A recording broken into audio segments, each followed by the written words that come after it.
What do you think of binge viewing and how that has changed storytelling? When I talk about binge viewing, sort of the House of Cards model where people will take an entire 13 episodes, watch it all at one time, what that does to sort of the collective water cooler issue that you talked about earlier, but most importantly, the storytelling issue of how you actually tell a story if people are going to sit and watch all of it at one shot.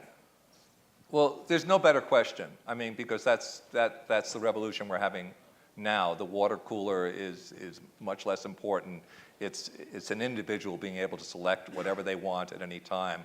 I did The Wire on a binge. I think it was 60 shows, something like that, and it was a real binge, and it's a different experience, and I think it's a richer experience.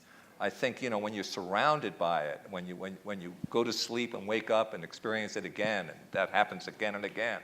So if a show is, so you can immerse yourself in it, you can become part of it. I mean, it's like when there's great literature, what a reader brings to it, when they're that immersed in it, when the book starts to have an effect on them. So there's a very different trip that is becoming a very common trip, I think, and I think it's changing everything.